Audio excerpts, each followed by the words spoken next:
Ok, c'est allumé.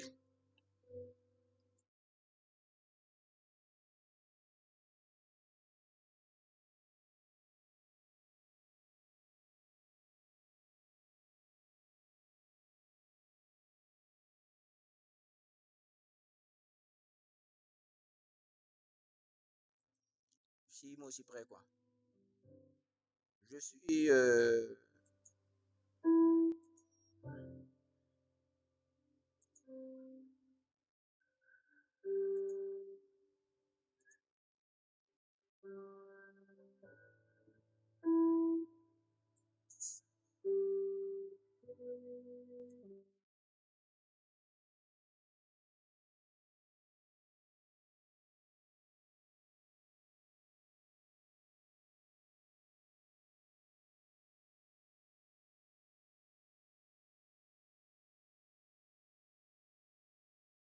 Parce que Emma où?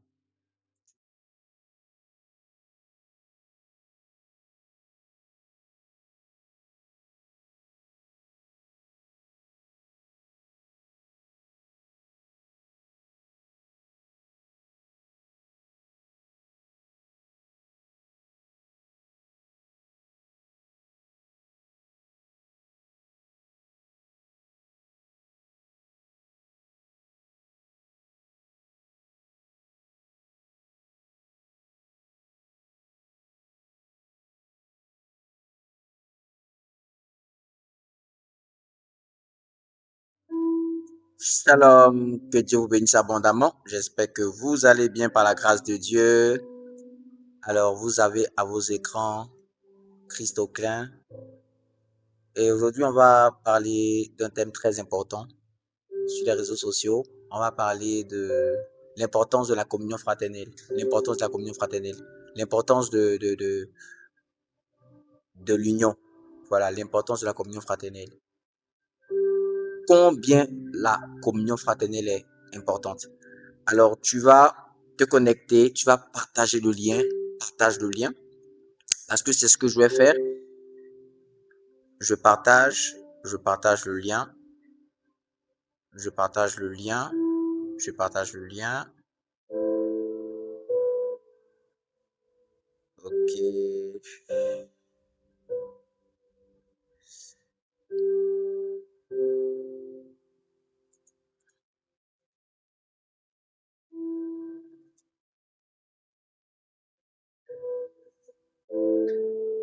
Partage, invite aussi.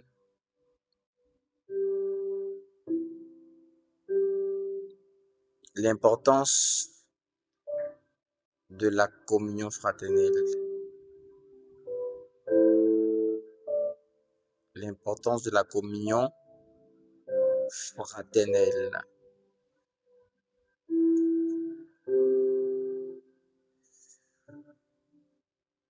Ok.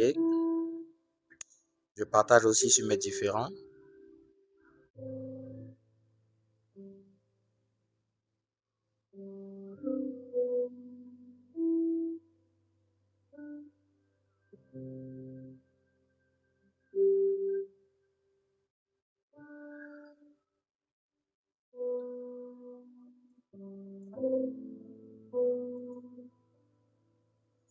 On partage, on partage, on partage, on partage. Par la grâce de Dieu.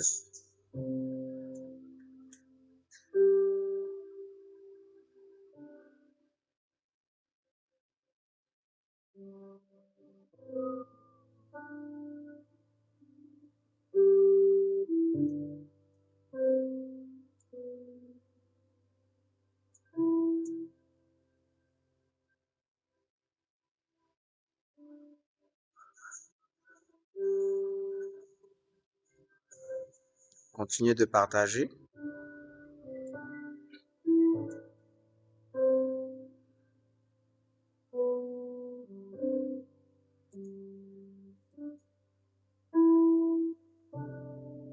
Continue de partager, continue de partager.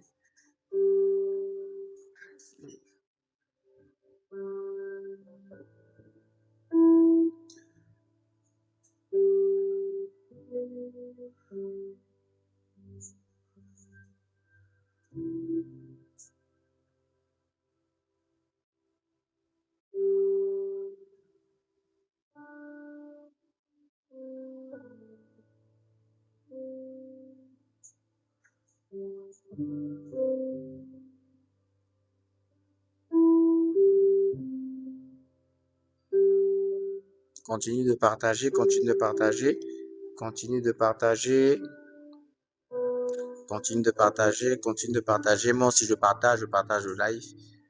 Je suis en train de partager.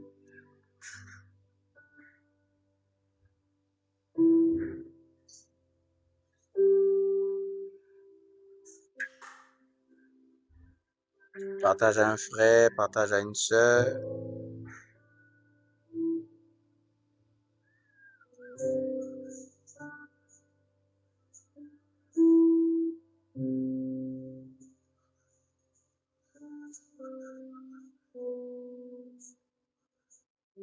Partagez dans les différents groupes, hein.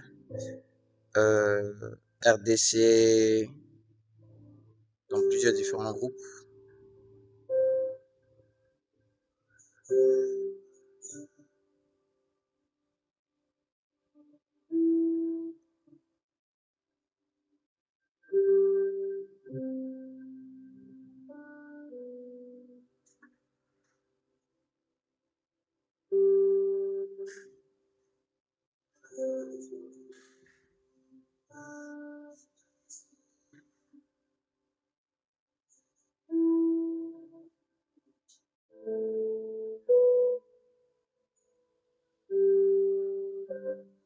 J'espère aussi qu'on m'entend bien, hein, pour ceux qui sont connectés. Est-ce que vous pouvez écrire si vous m'entendez bien? Si tu m'entends.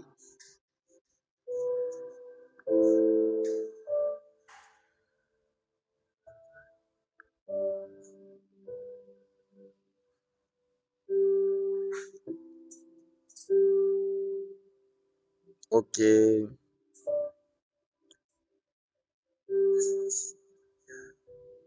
Alors, que Dieu vous bénisse abondamment. J'espère que vous allez bien par la grâce de Dieu. Alors donc, aujourd'hui, Dieu m'a mis à cœur de parler d'un message très important, qu'il s'agit de l'importance de la communion fraternelle. Ok? Dans Actes 2, verset 42, la Bible dit, « Ils persévéraient dans l'enseignement des apôtres, dans la communion fraternelle, dans la fraction du pain, c'est-à-dire la Sainte Seine, et dans les prières. » Ok? Ça, c'est la version du second. Ils persévéraient dans l'enseignement des apôtres, dans la communion fraternelle. Ça veut dire que les 4 piliers sur lesquels les apôtres se reposaient, c'était l'enseignement des apôtres, la communion fraternelle, la fraction du pain, c'est-à-dire la Sainte Seine, et puis les prières. Qu'est-ce qui se passe dans la communion fraternelle? La communion fraternelle est tellement importante et certaines personnes banalisent cela. La plupart de ceux qui banalisent la communion fraternelle, c'est qu'ils ont une politique qui dit qu'il ne faut pas durer à l'église. Il ne faut pas durer dans la relation entre frères et sœurs à l'église. C'est ce type de chrétiens-là, dès que l'église finit net, on ne les voit plus. Ils disparaissent. Ils viennent faire le culte. Dès que le culte finit, ils prennent les bagages, ils partent. Il y a une chose qu'ils ratent. Qu'est-ce qu'ils ratent? David nous dit quelque chose de très important dans Psaume 133, verset 1 à 3. Cantique des degrés de David, version du second. Voici, oh, qu'il est agréable, qu'il est doux pour des frères de demeurer ensemble. C'est comme l'huile précieuse qui, répandue sur la tête, descend sur la barbe, sur la barbe d'Aaron, qui descend sur le bord de ses vêtements. C'est comme la rosée de l'Hermon qui descend sur les montagnes de Sion. Et c'est là que l'Éternel envoie la bénédiction, la vie pour l'éternité. Il dit c'est là, c'est dans la communion fraternelle. Les apôtres, vous voyez les apôtres là, les apôtres là. L'apôtre Paul, l'apôtre Jean, l'apôtre Pierre, etc. Ils ont basé l'église sur la communion fraternelle. Parce qu'il savait que là, il y avait la bénédiction, il y avait la vie, il y avait l'éternité. Là, il y avait la douceur. Là, il y avait une huile précieuse. Il y avait une telle onction que Dieu donnait. C'était dans la communion fraternelle. Pendant que je suis en train de vous parler, le Saint-Esprit me rappelle un passage biblique. La Bible dit dans Hébreu 1, verset 7. On va prendre Hébreu 1, verset 7. Hébreu 1, verset 7. Hébreu 1, verset 7. On parle de Jésus. Hébreu 1, verset 7 à 9. La Bible dit, écoutez ce que la Bible dit. La Bible dit, de plus, il a dit des anges. Celui qui fait de ses anges des vents et de ses serviteurs une flamme de feu. Mais il a dit au Fils, ton trône, ô Dieu, est éternel. Le sceptre de ton règne est un sceptre d'équité. Tu as aimé la justice et tu as haï l'iniquité. C'est pourquoi, ô Dieu, ton Dieu t'a oint d'une huile de joie au-dessus de tes égaux. Une huile de joie au-dessus de tes égaux. Ça veut dire que l'huile qui est descendue sur Jésus là, c'était une huile qu'on appelait l'huile de joie. Et la Bible dit, il est agréable, qu'il est doux pour des frères de demeurer ensemble. C'est comme l'huile précieuse. Vous savez, cette huile-là se relâche dans la communion fraternelle. Il y a une telle joie que tu n'auras jamais. Il y a une telle douceur que tu n'auras jamais. Si tu ne comprends pas l'importance de la communion fraternelle. Les chrétiens qui, dès que l'église, c'est-à-dire que, est-ce que vous savez que l'église ne finit pas? Un culte peut finir, mais l'église ne finit pas. L'église est éternelle. Le culte est fini, mais tu n'es pas venu à l'église pour faire un culte. Oh, est-ce que tu comprends le rhéma? Il y a des gens qui viennent à l'église juste pour faire un culte. Dieu ne t'a pas envoyé dans l'église pour faire un culte. Parce que, vous savez, quand on était à l'école, il y a des choses qu'on disait. On disait c'est après les cours même que les cours commencent. N'est-ce pas? C'est après l'école là que l'école même commence. Pourquoi? Parce qu'il y a quelque chose. Et je vous assure, il y a des gens qui n'aiment pas l'école. Hein. Mais ils partent à l'école jusqu'à présent parce qu'ils savent qu'ils vont aller rencontrer leurs amis. C'est vrai, c'est faux. Même les païens souvent n'aiment pas l'école. Mais à cause de leurs amis, ils partent à l'école. Parce qu'ils savent qu'ils vont rencontrer leurs amis, leurs potes. Moi, il y avait des jours comme ça où je ne voulais pas aller à l'école. Mais parce que je savais que j'allais aller rejoindre certains de mes amis. Que je salue de passage le prophète Messoum qui est devenu prophète aujourd'hui. Souvent, je ne voulais pas aller à l'école, au lycée classique. Mais je savais que j'allais voir mon ami. Donc, ce qui me motivait pour aller à l'école, c'était parce que j'allais voir mon ami. Et vous savez, il y a une grâce que tu n'auras jamais. Tant que tu vas rester dans la solitude, dans ton coin. Les gens qui aiment dire ça dans l'église. Moi, je suis dans mon coin. Hein. Je suis dans mon coin. Hein. Je suis dans mon coin. Hein. Il y a une joie que tu n'auras jamais. Dieu ne va pas déverser ça sur toi. Il y a une huile précieuse. Cette huile-là, tu ne l'auras pas. Tu auras d'autres huiles. Mais la Bible dit que cette huile précieuse-là, il ne peut que déverser ça sur ceux qui sont dans la communauté, qui participent à la communion fraternelle. Communion. Union.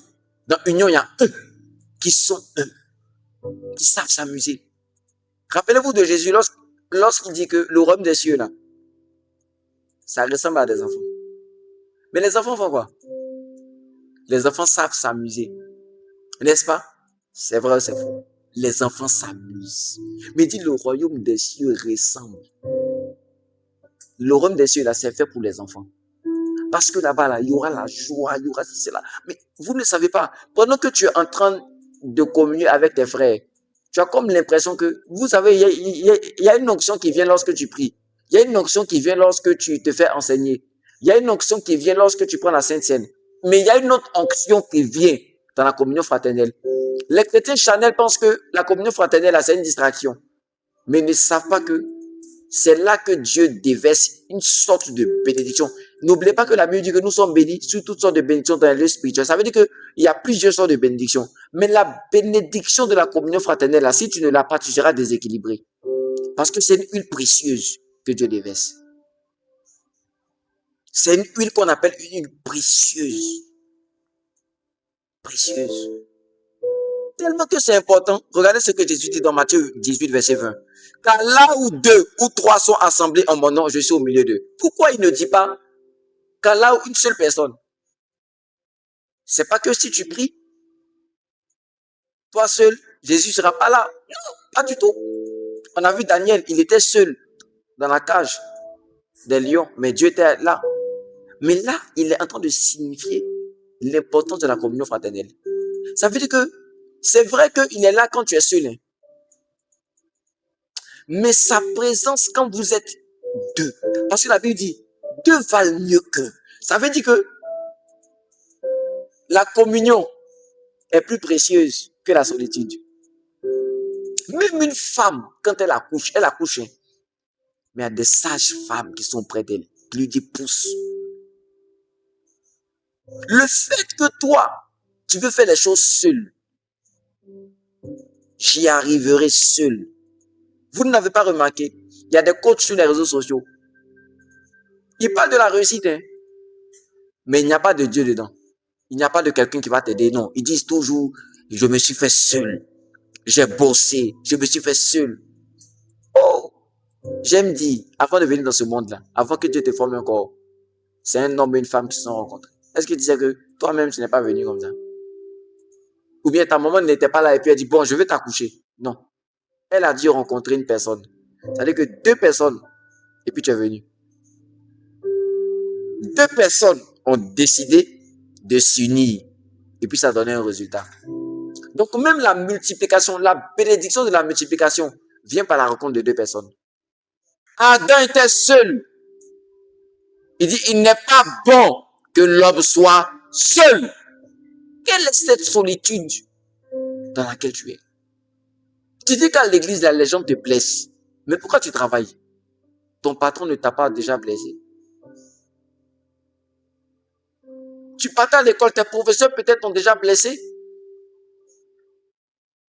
Ton papa, même physique, t'a jamais blessé. Tu n'as pas enlevé ton nom. Pourquoi tu n'as pas enlevé ton nom? Pourquoi tu n'es pas sorti de cette famille? Pourquoi tu n'as pas arrêté de travailler?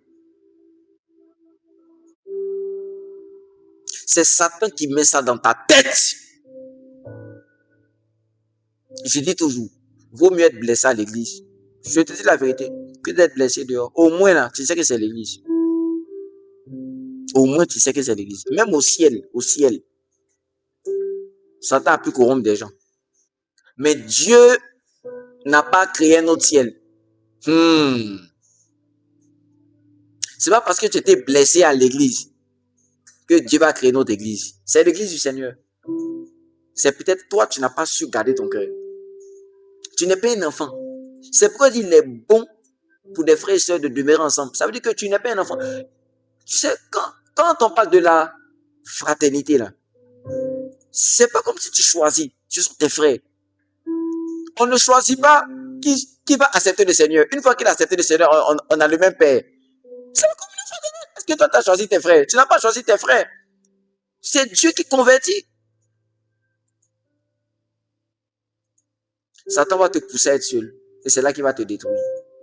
Regardez ce que la Bible dit. La Bible dit dans Matthieu 18, verset 12, que vous ensemble, si un homme a 100 brebis et que l'une d'elles s'égare, ne laisse-t-il pas les 99 sur les montagnes pour aller chercher celle qui s'est égarée? Regarde, si dans un groupe, je vais te dire quelque chose. Tu sais que le royaume de David, là, c'était pas un royaume qui était parfait. Tu es d'accord avec moi? Mais il y a une chose qui s'est passée. Il y a Absalom seul qui s'est retiré. Quand il s'est retiré, là, il a pu corrompre le cœur de beaucoup de personnes en Israël. La seule brebis qui a préféré rester dans sa solitude avec des blessures, a fini par faire des dégâts. Fais attention. Fais attention à toi. Comment vous êtes dans un groupe de 100, mais tu es la seule personne qui se retire. Cette brebis-là s'est retirée, elle a commencé à dire, peut-être, son berger aime d'autres brebis qu'elle. Cette brebis-là a peut-être dit, j'ai demandé tel, j'ai voulu tel à ce moment-là, je n'ai pas reçu. J'ai demandé tel, j'ai perdu tel, on ne m'a pas visité. En fait, fais très attention. Satan va commencer à te donner des choses qui ne sont pas fausses. Hein. C'est réel, mais ce n'est pas vrai. Ce n'est pas vrai. Peut-être que là où tu avais besoin, le berger était occupé. Ça ne veut pas dire qu'il ne t'aime pas. Tu as quitté la bergerie. Je veux que tu puisses prendre cette partie-là pour dire à un de tes frères qui a rétrogradé de revenir à la maison. Reviens à la maison. Il y a aussi des brebis qui ont péché. Et ces brebis-là se sont dit, de toutes les manières, les autres sont saintes. Moi, il faut que je m'égare. 100 brebis. Mais il y a une seule qui est partie. Tu es le seul à raconter des choses. Et tu as fini même par contaminer les autres brebis. Parce que le royaume n'est pas parfait. C'est ce que Absalom a fait. Tu as commencé à dire les choses qui sont mauvaises. Pourquoi tu ne regardes pas les choses qui sont bonnes? Mais tes yeux sont que sur les choses qui sont mauvaises dans cette église.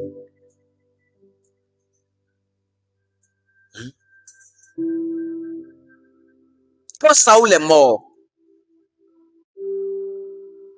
les gens voulaient propager la nouvelle. David dit, ne propagez pas cette nouvelle.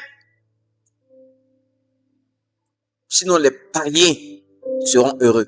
Les filles des Philistins seront heureuses. Pourtant, Saoul même cherchait à le faire mourir, David.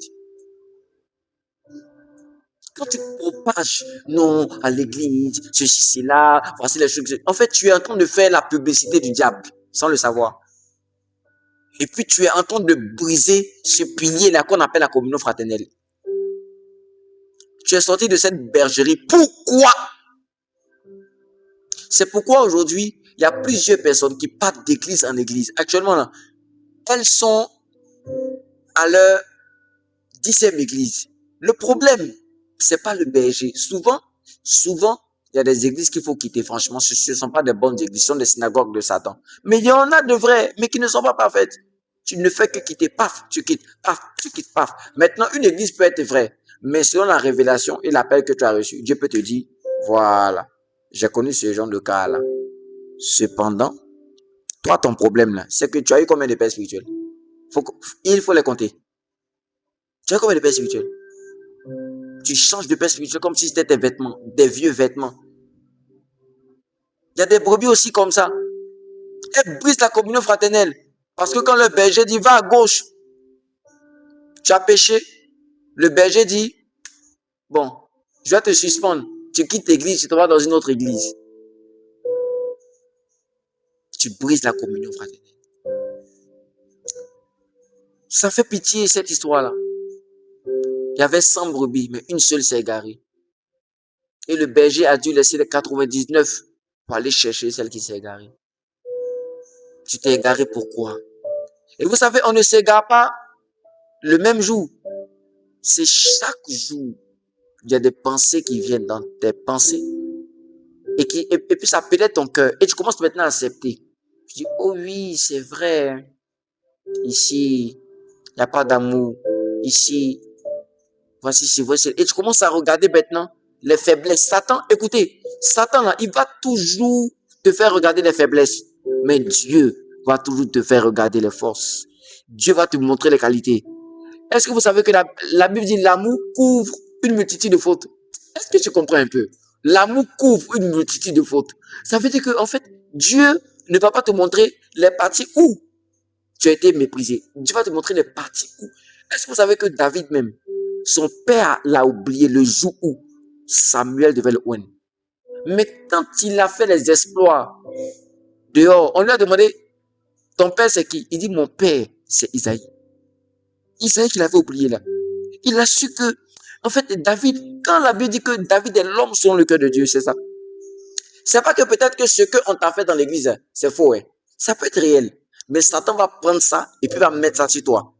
Et puis il va dire, tu vois, non. Et constamment, tu vas contempler ce mal-là. Et ça va commencer à te changer. Parce que la contemplation, ça transforme. Ça va commencer à changer. Regarde. Regarder, c'est pas contempler. Mais regarder plusieurs fois, c'est contempler. Je ne sais pas si tu me comprends. Si tu regardais une fois, deux, si tu vois quelque chose une fois, deux fois, tu es en train de regarder. Mais si tu regardes ça plusieurs fois, tu es en train de contempler. Et c'est ça maintenant qui va transformer ton cœur. Et tu vas commencer à dire des mauvaises choses. Il y a des chrétiens dans certaines églises en ce moment. Satan est en train de travailler leur cœur.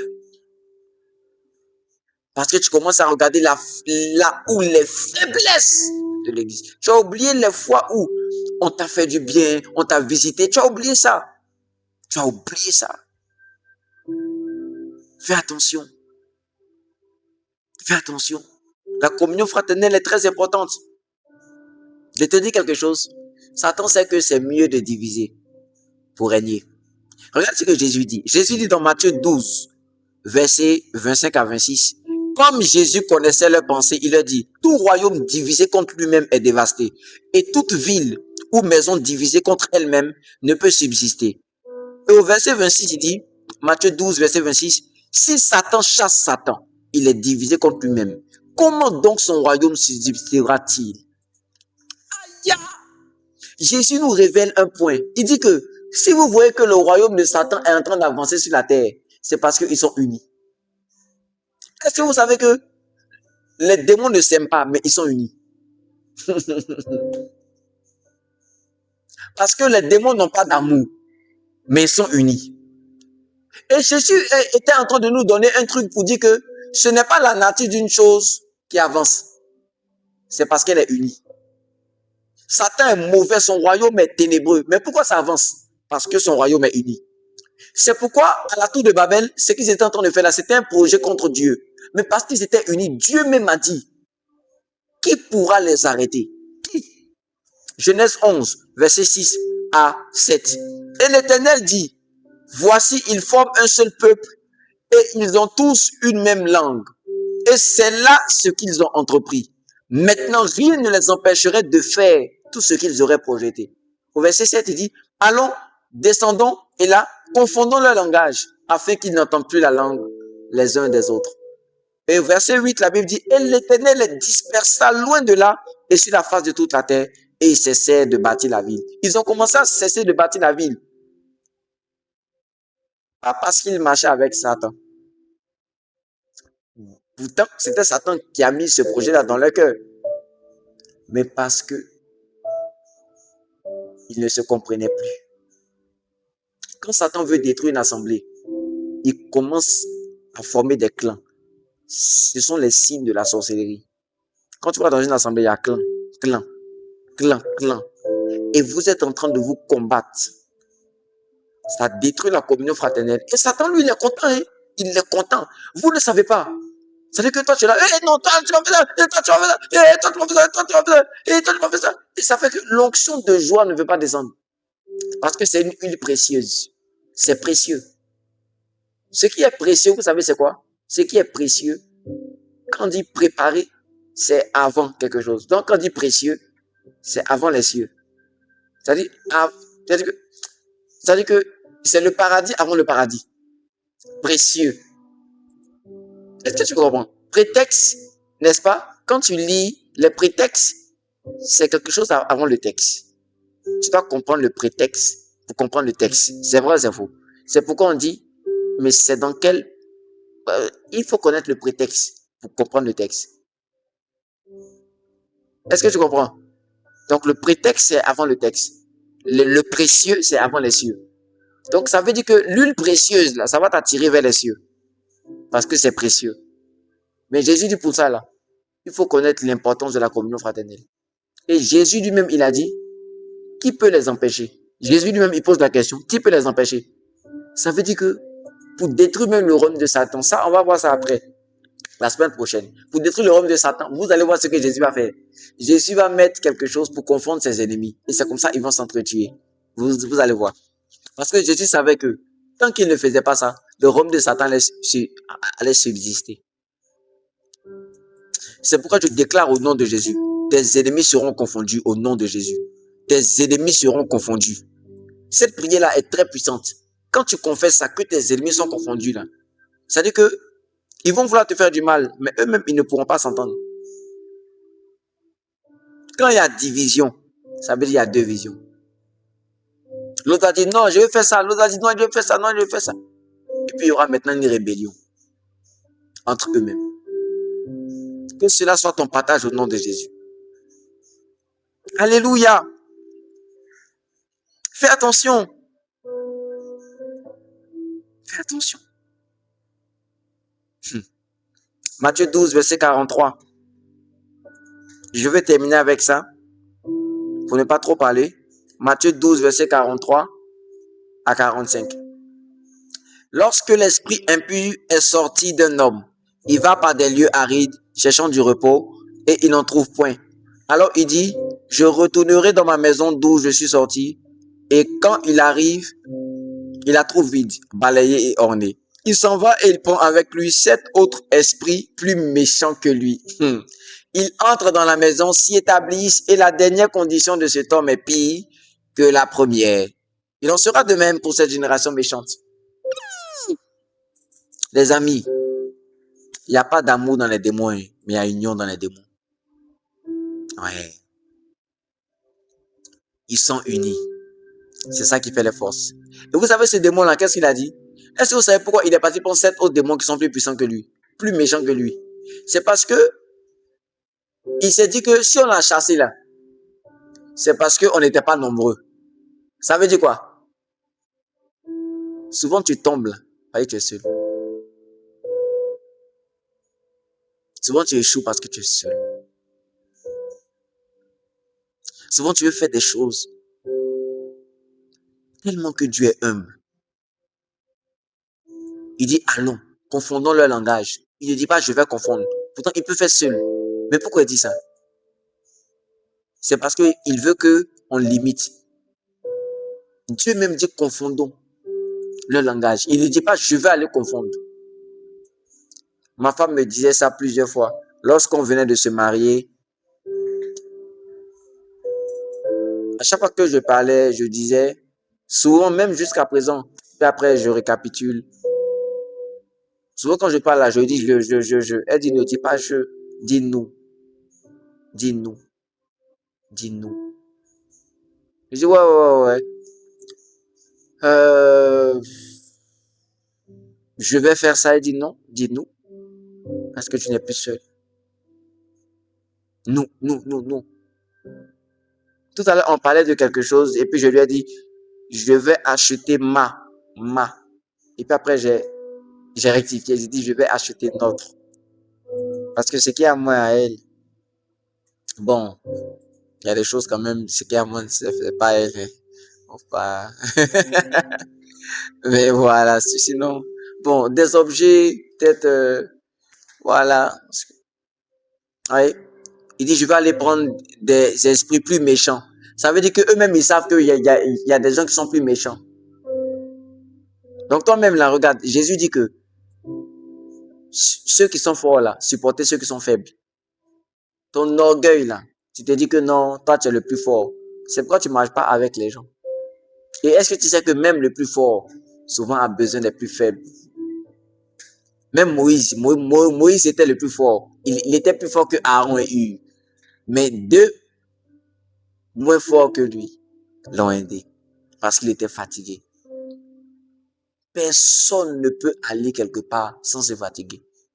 Maintenant, c'est l'étape de la fatigue là, où tu auras besoin de quelqu'un pour t'aider. Moïse même, Dieu voulait le tuer parce qu'il n'avait pas circoncis son fils. C'est sa femme qui l'a sauvé, Séphora. Les démons disent, on va aller chercher quelqu'un qui est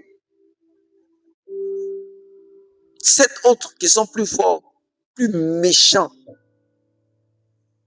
Et puis, Jésus dit même que la condition de cet homme-là va être pire. Si tu veux que ta condition parte de gloire en gloire, il faut prioriser la communion fraternelle. Il faut aimer la communion fraternelle. Il est bon et doux. Il est agréable et doux. Actuellement, là, ta vie est amère parce que communion fraternelle, là, tu t'en fiches de ça.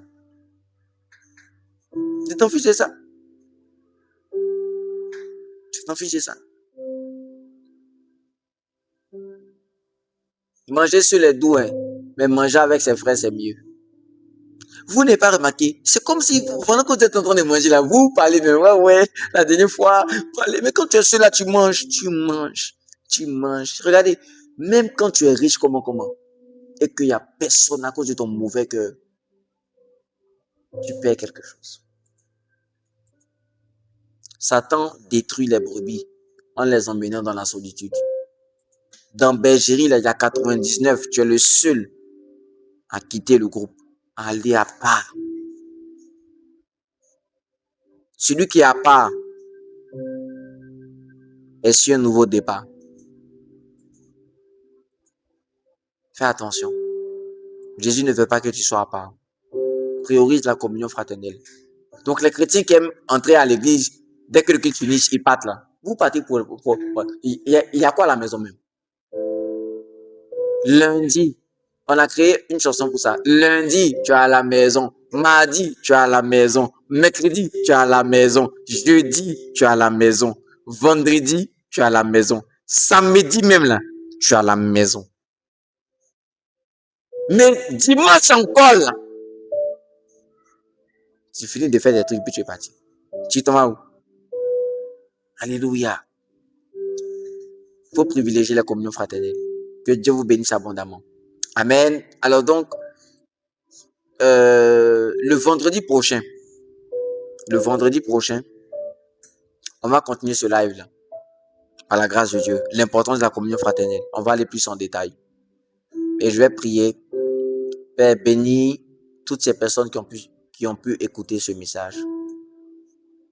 Guéris les brebis blessées. Guéris les brebis qui se sont mises à part à cause de certaines blessures, certaines choses qu'elles n'ont pas comprises. Et Seigneur, sauve les brebis qui sont sur le point de départ, qui veulent quitter, qui n'ont plus le zèle de servir à cause des faiblesses que Satan essaie de les faire contempler. Remplace cela par l'amour qu'elles ont reçu. Au nom de Jésus. Amen. Et tous les chrétiens qui aiment les communions fraternelles, souvent je vois certains hommes de Dieu sur les réseaux sociaux qui font des communions fraternelles, qui invitent le corps du Christ. C'est vraiment intéressant. Moi-même, dans mon église, après des réunions, je vais enchaîner les communions fraternelles. C'est très important. C'est très important. Ça unit l'église. Ça unit l'église. Que Dieu vous bénisse abondamment. Et si tu n'es pas encore abonné sur la page de l'église, abonne-toi. Abonne-toi. Parce que de belles choses, des choses intéressantes vont se faire sur la page de l'église Épouse du Christ. Allez, c'était moi, votre serviteur Christ Auclin. Que Dieu vous bénisse abondamment. Shalom.